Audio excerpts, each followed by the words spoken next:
போன ஞாயிற்றுக்கிழமை அவருடைய 80வது பிறந்தநாள் விழா. அந்த பிறந்தநாள் விழாவில் இந்த ஒப்பந்தம் அவருக்கு ஒரு வெற்றியாக அமைந்து விடக்கூடாது. உண்மையில ரெண்டு தரப்பும் சந்திச்சு கைச்சாத்து இடுவதற்கு இந்த வெள்ளிக்கிழமை திட்டமிட்டிருக்கிறதா நமக்கு செய்திகள் கிடைக்குது. இந்த ஒப்பந்தத்துல ஒரு 14 அம்சங்கள் இருக்குன்றது மட்டும்தான் நமக்கு தெரியும். அது கூட எப்படி தெரியும் அப்படின்னா, ஈரானுடைய வெளியுறவு அமைச்சர் அப்பாஸ் அராக்சி நமக்கு சொன்னதுனால. இந்த போர்ல யாருக்கு சார் வெற்றியா பாக்குறது, ஈரானுக்கா இல்ல அமெரிக்காவா சார்? இதுல அமெரிக்கர்கள் நிறைய இறங்கி வந்திருக்கிறதாக நான் நினைக்கிறேன். ஏன்னா அவங்க எதுக்காக இந்த போரை தொடங்கினாங்களோ அதற்கான ஒப்பந்தம் அல்ல. கட்டணம் இல்லாமல் இந்த ஹோர்முஸ் நீரிணை திறந்திருக்கும் அவர் சொல்றாரு.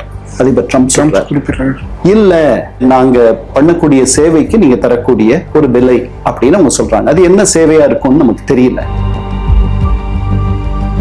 ஈரான்கிட்ட இருக்கிற செறிவூட்டப்பட்ட யுரேனியத்தை ரஷ்யா வாங்கிக்கணும் அப்படின்னு ஒரு தகவல் வருது. ஏன்னா ஈரான்கிட்ட இருந்தால் அது ரொம்ப டேஞ்சரா இருக்கும், அமெரிக்காவுக்கு இஸ்ரேலுக்கு ஆபத்தா இருக்கும், ரஷ்யா வாங்கிக்கணும் அப்படின்னு ஒரு தகவல் வருது. உண்மைதானே சார்? பல மாதங்களுக்கு முன்பாகவே ரஷ்யர்களே நாங்க அதை எடுத்துக்கிறோம், எடுத்துக்கிட்டு நாங்க உங்க கண்காணிப்புல அதை தரவிறக்கம் பண்றோம் அப்படின்னு சொன்னாங்க.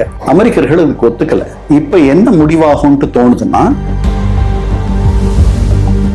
இந்த போர் நிறுத்தத்தை இஸ்ரேல் கடுமையா எதிர்க்கிறாங்க, துரோகம் பண்ணிட்டாங்க அமெரிக்கா அப்படின்னு குறிப்பிடுறாங்க. அவங்கள குற்றுயிரும் குலையுயிருமாக மாற்றிவிட வேண்டும் என்பது அமெரிக்கர்களுடைய இலக்கல்ல. அவர்கள் வர்த்தகம், நல்ல உறவுகளை திருப்பி வளர்த்துக்கணும் அப்படின்றது அமெரிக்காவுடைய எண்ணம். இஸ்ரேலினுடைய எண்ணம் அது கிடையாது.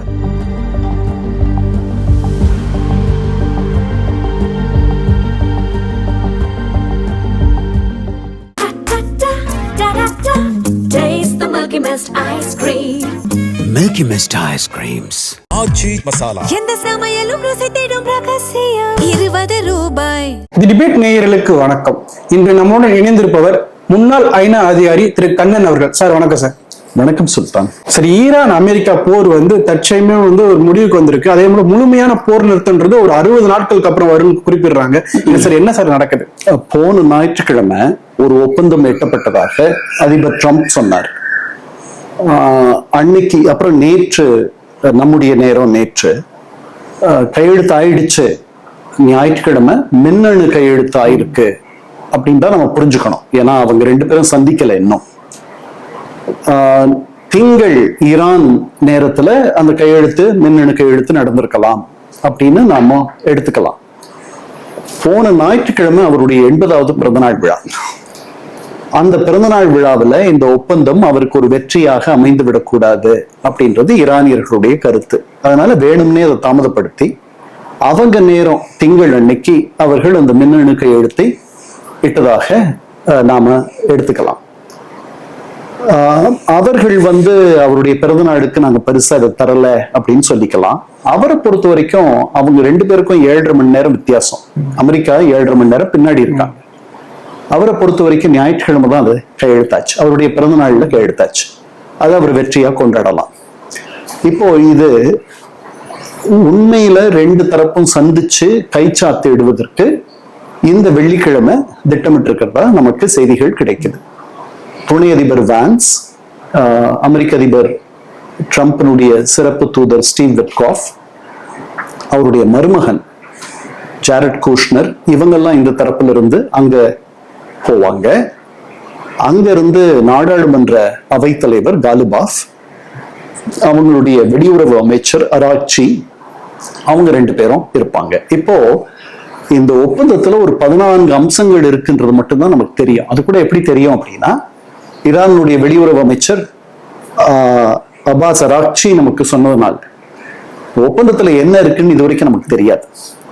ஒப்பந்தத்தினுடைய ஷரத்துக்கள், இதனுடைய அம்சங்கள், எங்கெல்லாம் அவங்க ஒத்து போறாங்க, எதுல ஒத்து போறாங்க அப்படின்ற தகவல்லாம் வெகு விரைவில் வெளிவரும், பிரிட்டி சூன் அப்படின்னு நேற்று ஒரு பதிவை அதிபர் ட்ரம்ப் போட்டார். ஆனா இப்ப வரைக்கும் நம்ம பேசுற இன்னைக்கு வரைக்கும், இன்னைக்கு செவ்வாய் இல்லையா, செவ்வாய் கால வரைக்கும் நமக்கு அது தெரியாது. இது 60 நாட்களுக்கு இந்த தற்காலிக போர் நிறுத்த ஒப்பந்தத்தை 60 நாட்களுக்கு நீடிக்கும். அதற்கு பிறகு அந்த 60 நாள்ல அவங்க மிக முக்கியமான ஈரானுடைய அணுசக்தி வேட்கை, அதனிடம் இருக்கக்கூடிய யுரேனியம் இருப்பு, அதனிடம் இருக்கக்கூடிய செறிவூட்டப்பட்ட யுரேனியத்தை திருப்பி தருவது, இந்த மாதிரியான முக்கியமான பிரச்சனைகளை இந்த 60 நாட்களுக்குள் அவர்கள் பேசி தீர்த்து கொள்ள வேண்டும். தேவைப்பட்டால் அந்த 60 நாட்கள் என்பது நீட்டிக்கப்படலாம் அப்படின்னு நம்ம புரிஞ்சுக்கிறோம். இப்போ உடனடியாக ஹோர்முஸ் நீரிணை மீண்டும் திறந்து விட்டது, மீண்டும் கப்பல்கள் அங்க பயணம் செய்கின்றன, நீங்கள் எண்ணெயை ஏற்றி கொண்டு செல்லுங்கள் அப்படின்லாம் அதிபர் ட்ரம்ப் பதிவிட்டார். இவங்க என்ன சொல்றாங்க, வெள்ளிக்கிழமை அன்னைக்கு 2 தரப்பும் சந்திச்சு உண்மையில கையெழுத்து போடும் பொழுதுதான், நேரடியாக கையெழுத்து போடும் பொழுதுதான் அது திறக்கும் அப்படின்னு சொல்றாங்க. அதனால அதுவும் நமக்கு சரியா தெரியல எது உண்மை அப்படின்ட்டு. ஆனா ஒரு நல்ல விஷயம் என்னன்னா, இது நடந்திருக்கு. இப்போ இந்த கடற்கண்ணி வெடிகளை அவர்கள் அப்புறப்படுத்துவதற்கு ஒரு மாதம் தேவைப்படும். அதுக்கு பிறகு முன்னாடி, இந்த போர் தொடங்குறதுக்கு முன்னாடி ஒரு 130 கப்பல்கள் ஒரு நாளைக்கு அங்க பயணம் பண்ணிட்டு இருந்தாங்க. அந்த இடத்துக்கு திருப்பி இது போயிடும் அப்படின்ட்டு நம்பலாம். இந்த போர்ல யாருக்கு சார் வெற்றியா பாக்குறது, ஈரானுக்கா இல்ல அமெரிக்காவா சார்? 2 பேருமே கிளைம் பண்ணிக்கிறாங்க எங்களுக்கு தான் வெற்றின்னு சொல்லிட்டு. 2 பேரும் வெற்றியாளர்களாக சொல்ல முடியாது, 2 பேரும் தோல்வியும் உற்றதாக சொல்ல முடியாது. 2 பேரும் நிறைய இறங்கி வந்திருக்காங்க அப்படின்னு தான் நம்ம எடுத்துக்கணும். இதுல அமெரிக்கர்கள் நிறைய இறங்கி வந்திருக்கிறதாக நான் நினைக்கிறேன். ஏன்னா அவங்க எதுக்காக இந்த போரை தொடங்கினாங்களோ அதற்கான ஒப்பந்தம் அல்ல இது. இது ஏவுகணை, அவங்களுடைய எரிவிசை ஏவுகணை பற்றிய ஒப்பந்தம் அல்ல. இது அவர்களுடைய அணு ஆற்றலை பற்றிய ஒப்பந்தம் அல்ல. இது அவர்களுடைய பதிலிகள், ப்ராக்சிஸ்க்கு அவங்க உதவி பண்றாங்க, அதை பற்றிய ஒப்பந்தமும் அல்ல. இது ஹோர்முஸ் நீரிணையை திறப்பதற்கான, மீண்டும் திறப்பதற்கான ஒரு ஒப்பந்தம். இந்த போருக்கு முன்னாடி அது திறந்திருந்துச்சு. கட்டணம் இல்லாமல் இந்த ஹோர்முஸ் நீரிணை திறந்திருக்கும் அவர் சொல்றாரு, அதிபர் ட்ரம்ப் சொல்றாரு. இல்ல, நாங்க பராமரிப்பு செலவுக்காக அல்லது நாங்க செய்கின்ற சேவைகளுக்காக நாங்க ஒரு கட்டணத்தை வசூலிப்போம். அது கட்டணம் கிடையாது, சுங்கம் கிடையாது, ஆனால் ஒரு ஃபீ. அது நாங்க பண்ணக்கூடிய சேவைக்கு நீங்க தரக்கூடிய ஒரு விலை அப்படின்னு அவங்க சொல்றாங்க. அது என்ன சேவையா இருக்கும்னு நமக்கு தெரியல. இந்த போருக்கு முன்னாடி அவர்கள் எதையும் அப்படி வாங்கல. சர்வதேச சட்டத்தின்படி அது ஒரு இயற்கையாக அமைந்த ஒரு நீரிணை. அங்க அவங்க எந்த விதமான கட்டணத்தையும் வாங்கக்கூடாது என்பதுதான் சர்வதேச சட்டத்தினுடைய எண்ணம். மனிதர்களே செயற்கையாக உருவாக்கிய கால்வாய்கள், பனாமா கால்வாய், சூவஸ் கால்வாய், அங்கெல்லாம் நீங்க கட்டணங்கள் வாங்கலாம். இயற்கையாக அமைந்த இடங்களில் உங்களுக்கு அந்த மாதிரியான உரிமை கிடையாது. அது ஒரு சிக்கலாக பின்னாடி வரலாம். அதை யாருமே ரசிக்க போறதில்லை, அமெரிக்கர்கள் மட்டுமல்ல, யாருமே ரசிக்க மாட்டாங்க அப்படின்னு தான் நான் நினைக்கிறேன். சரி, ஈரான்கிட்ட இருக்கிற செறிவூட்டப்பட்ட யுரேனியத்தை ரஷ்யா வாங்கிக்கணும் அப்படின்னு ஒரு தகவல் வருது. ஏன்னா ஈரான்கிட்ட இருந்தால் அது ரொம்ப டேஞ்சரா இருக்கும், அமெரிக்காவுக்கு இஸ்ரேலுக்கு ஆபத்தா இருக்கும், ரஷ்யா வாங்கிக்கணும் அப்படின்னு ஒரு தகவல் வருது. உண்மைதானே சார்? இல்ல, அதுதான் ஒபாமா காலத்துல ஏற்படுத்தப்பட்ட ஒப்பந்தத்தினுடைய அந்த மாதிரியான ஒரு ஒப்பந்தத்தை தான் அவங்க எட்டினாங்க. இந்த முறை அப்படி இல்லை. அதற்கு அமெரிக்கர்கள் வேண்டான்னு சொல்லிட்டாங்க. இந்த எண்ணம் ஒரு பல மாதங்களுக்கு முன்பாகவே ரஷ்யர்களே நாங்க அதை எடுத்துக்கிட்டு நாங்க உங்க கண்காணிப்புல அதை தரவிறக்கம் பண்றோம் அப்படின்னு சொன்னாங்க. அமெரிக்கர்கள் அதுக்கு ஒத்துக்கல. இப்ப என்ன முடிவாகும்னு தோணுதுன்னா, ஈரான்லயே அங்க இருந்து அதை வெளியில எடுத்துட்டு போகாத, அமெரிக்காவுக்கு எடுத்துட்டு போகாத, அங்கேயே அதை நீர்த்து போக வைப்பது. அதை சர்வதேச அணு முகமை இருக்கு இல்லையா, இன்டர்நேஷனல் அட்டாமிக் எனர்ஜி ஏஜென்சி, அதை சேர்ந்த அந்த முகவத்தை சேர்ந்த நிபுணர்கள் அதை பார்ப்பார்கள், எப்படி அதை நீர்த்து போக வைக்கிறாங்க அப்படின்றது. அவர்களுடைய ஒத்துழைப்போடு, அமெரிக்க விஞ்ஞானிகளுடைய ஒத்துழைப்போடு அது நடக்கும். ஈரான்ல தான் அது நடக்கும். அங்கிருந்து அதை எடுத்துட்டு வெளியே போக அவங்க அனுமதிப்பாங்கன்னு நான் நினைக்கல. அதே போல சார், இந்த போர் நிறுத்தத்தை இஸ்ரேல் கடுமையா எதிர்க்கிறாங்க. எங்களுக்கு துரோகம் பண்ணிட்டாங்க அமெரிக்கா அப்படின்னு குறிப்பிடுறாங்க. நம்ம முன்னாடி அதை பத்தி பேசணும். இஸ்ரேலுடைய இலக்கு வேற, அமெரிக்காவுடைய இலக்கு வேற. இஸ்ரேலுடைய இலக்கு எவ்வளவு ஈரான் பலவீனப்படுதோ அவ்வளவு நல்லது. ஏன்னா ஈரான் 2 பேர்ல யாராவது ஒருத்தர் தான் இருக்க முடியும்ன்ற மாதிரி அவ்வளவு ஒரு பகை உணர்ச்சி 2 பேருக்கும் இருக்கு. அமெரிக்கர்களை பொறுத்த வரைக்கும் அப்படியெல்லாம் ஒண்ணும் கிடையாது.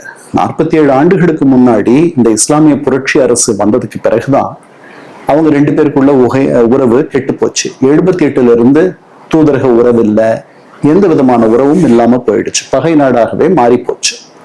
இஸ்ரேலியர்களுக்கு அமெரிக்கர்கள் நெருக்கமாக இருப்பதனால் இஸ்ரேலை பிடிக்காத ஈரான் அமெரிக்கர்களுக்கும் death to America, death to Israel, இஸ்ரேலுக்கு மரணம், அமெரிக்காவுக்கு மரணம் அப்படின்னு அவங்களுடைய பேரணிகள்ல முழங்குறது ரொம்ப சர்வசாதாரணமாக இந்த 47 ஆண்டுகள்ல நடந்துட்டு இருந்துச்சு.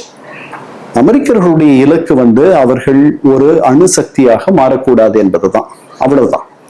அவங்கள குற்றுயிரும் குலையுயிருமாக மாற்றிவிட வேண்டும் என்பது அமெரிக்கர்களுடைய இலக்கல்ல. அவங்க மீண்டும் சர்வதேச சமூகத்தோட, இன்டர்நேஷனல் கம்யூனிட்டியோட அவங்க சேர்ந்து அவர்கள் வர்த்தகம், நல்ல உறவுகளை திருப்பி வளர்த்துக்கணும் அப்படின்றது தான் அமெரிக்காவுடைய எண்ணம். இஸ்ரேலினுடைய எண்ணம் அது கிடையாது. இஸ்ரேல் ஈரான் என்ற ஒரு நாடு, அந்த நாடு எவ்வளவு வீரியம் இழக்கிறதோ அவ்வளவு தங்களுக்கு நல்லது அப்படின்னு நினைக்கிறது. இந்த போரை அமெரிக்காவோட துணையோட அது நடத்துச்சு. இப்ப அமெரிக்கர்கள் இது போறோம் அப்படின்னு சொல்றாங்க, இஸ்ரேலியர்களுக்கு இது போதாது. அதனால இந்த போர் தொடரணும். ஆனால் அவர்கள் மீது கடுமையான அழுத்தத்தை, நெத்தன்யாகு மீது கடுமையான அழுத்தத்தை அதிபர் ட்ரம்ப் கொண்டு வருவார், இறக்குவார் என்று நீங்கள் உறுதியாக நம்பலாம். ஏன்னா நெத்தன்யாகுவை கடந்த ஒரு எண்ணமும் வரலாற்றில் இடம்பெற வேண்டும் என்ற ஒரு நோக்கமும் அவருக்கு இருக்கு. நெத்தன்யாவுக்கு தன்னுடைய நாட்டை தன்னுடைய நாட்டை நிலப்படுத்திக்கிறதுக்கு இத்தோட நிறுத்திக்க முடியாது, தொடர்ந்து நம்ம சண்டை போடணும் அப்படின்ற ஒரு எண்ணம் இருக்கு. அவருக்கு வேற சில காரணங்களும் இருக்கலாம். ஆனால் அவர்களுடைய வலதுசாரி அரசியல்வாதிகள், வலதுசாரி கட்சிகள் இந்த போர் முடிவுக்கே வர வேண்டாம்னு நினைக்கிறவங்க தான். ட்ரம்ப் குறிப்பிடும் போது போர் நிறுத்தும் லெபனானுக்கும் பொருந்தும் அப்படின்றாங்க. லெபனான்ல இஸ்ரேல் படம் முன்னேறிக்கிட்டே போறாங்க, தலைநகரை தாக்கிக்கிட்டு இருக்காங்க வான்வெளி தாக்குதல் மூலமாக. லெபனான்ல இருந்து நாங்க பின்வாங்க மாட்டோம் அப்படின்னு கூட நெத்தன்யாகுவும் அவருடைய அதிகாரிகளும் சொல்றாங்க. ட்ரம்ப் தெளிவுபடுத்திட்டார். ஒரு 2-3 நாள் முன்னாடி அவருக்கு அவருக்கு சரியாக ஒரு கணிக்க முடியாதவர், அவர் நிலைமையை புரிஞ்சுக்கிட்டு நடந்துக்காதவர், மேன் ஆஃப் புவர் ஜட்ஜ்மெண்ட். அவர் சொன்ன வார்த்தை கெட்ட வார்த்தையெல்லாம் சொன்னார். ஜட்ஜ்மெண்டே இல்லாதவர், அவருக்கு எது நல்லது எது கெட்டதுன்னு தெரியாது அப்படின்ட்டுலாம் அவரை சொன்னார். எதுக்கு இந்த தாக்குதல் அவர் இப்ப நடத்தணும் அப்படின்னா அவர் மேல கோவப்பட்டதையும் எல்லா செய்தி ஏடுகளும் தளங்களும் வெளியிட்டன. அதனால இது ஒரு நெருக்கடியான ஒரு சூழல் அவங்க 2 தலைவர்களுக்கும். ஆனால் இஸ்ரேலியர்கள் அமெரிக்கர்களுடைய பேச்சை மீறி செயல்பட முடியுமான்றது வரும் நாள்களில் நமக்கு தெரிஞ்சிடும். அதே போல சார், ஈரானோட பல லட்சம் கோடி பணத்தை அமெரிக்கா முடக்கி வச்சிருந்தாங்க. இந்த பேச்சுவார்த்தைக்கு முன்பே பாதி பணத்தை ரிலீஸ் பண்றதா ஒரு தகவல் வருது. அது எந்த அளவுக்கு சார் பொருளாதார ராய்ட்டர்ஸ் அந்த மாதிரி ஒரு செய்தியை வெளியிட்டிருக்கு. அமெரிக்க துணை அதிபர் வான்ஸ் அப்படி கிடையாது, இந்த பணம் எல்லாம் அவங்க சொன்னபடி நடந்துக்கிட்டா தான் அப்பப்போ அவங்க எவ்வளவு நடந்துக்கிறாங்களோ அந்த அளவுக்கு அந்த முடக்கப்பட்ட பணம் அவங்களுக்கு கிடைக்க ஏற்பாடு பண்ணுவோம் அப்படின்னு சொல்லியிருக்காரு. மார்க்கோ ரூபியோ அப்படி சொன்னாரு, வெளியுறவு அமைச்சர். ஆனால் ராய்ட்டர்ஸ் செய்தி நிறுவனம் என்ன சொல்லுது, ஐக்கிய அரபு அமீரகங்களோட ஒரு ரகசிய பேச்சுவார்த்தையை ஈரானியர்கள் கடந்த சில வாரங்களாக நடத்தி கொண்டிருக்கிறார்கள். அந்த பேச்சுவார்த்தைகளின் முடிவில் ஏற்கனவே $3 பில்லியன் அவர்களுக்கு தரப்பட்டு விட்டது. இன்னும் ஒரு 20 சில்லற பில்லியன் முடங்கி இருக்கு. அந்த முடக்கம் இங்க இருக்கு, ஐக்கிய அரபு அமீரகங்கள் கிட்ட இருக்கு, அந்த வங்கிகள்ல இருக்கு. இன்னும் 7 பில்லியனோ 10 பில்லியனோ அவங்க திருப்பி தருவதற்காக இருக்கிறார்கள் அப்படின்ற செய்தியை நம்பகமான ஒரு 4 வட்டாரங்கள் அவங்களுக்கு தெரிவித்ததாக ராய்ட்டர்ஸ் இந்த செய்தியை வெளியிட்டிருக்கு. இந்த செய்தியை ஈரானியர்கள் இதற்கு எந்த எதிர்வினையும் ஆற்றவில்லை, இதை பற்றி கருத்து சொல்லல.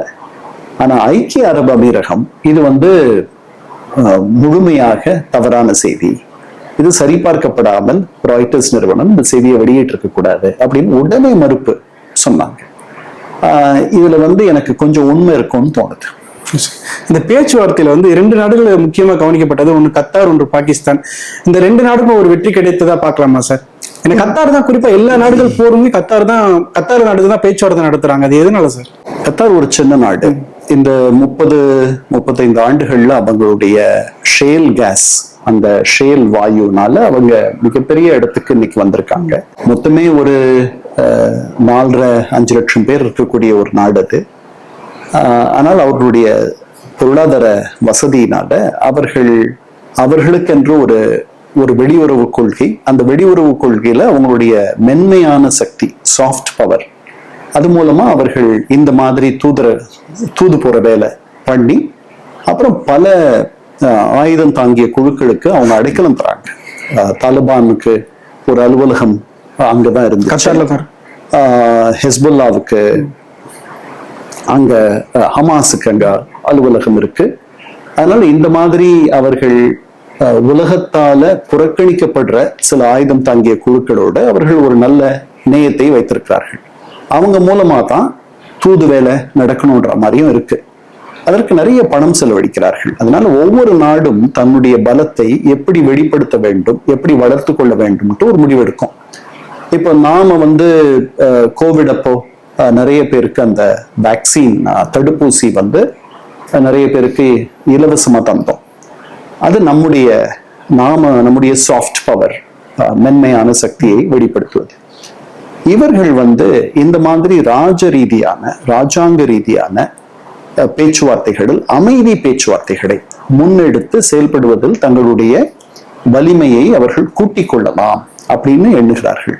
சொமாலியா ஆகட்டும், சூடான் ஆகட்டும், வேற ஆப்கானிஸ்தான் ஆகட்டும், பாலஸ்தீனம் ஆகட்டும், லெபனான் ஆகட்டும், எல்லா இடங்களிலும் அவர்கள் தங்களுடைய நேரத்தையும் பணத்தையும் செலவு செய்ய தயாராக இருக்கிறார்கள். அதனாலதான் அவங்களுடைய மென்மை சக்தியை வளர்த்துக் கொள்வதற்கு அவர்கள் கையாளும் ஒரு வழி. இறுதியா ஒரு கேள்வி, இந்த போர் நிறுத்தன்றது இந்தியாவுக்கு எந்த அளவுக்கு யூஸ்ஃபுல்லா இருக்கும், எந்த அளவுக்கு சாதகமா இருக்கும் சார்? நம்ம பிரதமரே சொல்லியிருக்காரு, மீண்டும் பழைய நிலைக்கு ஹோர்முஸ் நீரிணை திறந்து போக்குவரத்திற்கு எந்த விதமான தடையும் இல்லாம ஒரு நிலை ஏற்படுமானால் அது நல்லது தானே அப்படின்னு சொல்லியிருக்காரு. இது பல மாதங்கள் ஆகும். பழைய நிலைக்கு எண்ணெயினுடைய விலை சரிஞ்சிருக்கு. இப்போ முன்ன இருந்த அளவுக்கெல்லாம் இல்ல, 4% குறைஞ்சிருக்கு. ஆமா, பட் $65 இருந்துச்சு ஒரு பேரல், இப்ப 84 என்னமோ இருக்கு. இன்னும் அது குறையணும். அந்த நேரம் வர்றதுக்கு இன்னும் சில மாதங்கள் ஆகலாம். ஏன்னா மீண்டும் முழுமையா அந்த கடல் போக்குவரத்து, கப்பல் போக்குவரத்து ஹோர்முஸ் நீரிணையில தொடங்குறதுக்கு இந்த கடற்கணி வெடிகள் எல்லாத்தையும் எடுக்கணும். அதுக்கு 1 மாசம் ஆகும்னு சொல்றாங்க. ஓகே சார், பொறுத்திருந்து பார்ப்போம் சார். பல தகவல்களை பயன்படுத்துக்கு ரொம்ப நன்றி சார்.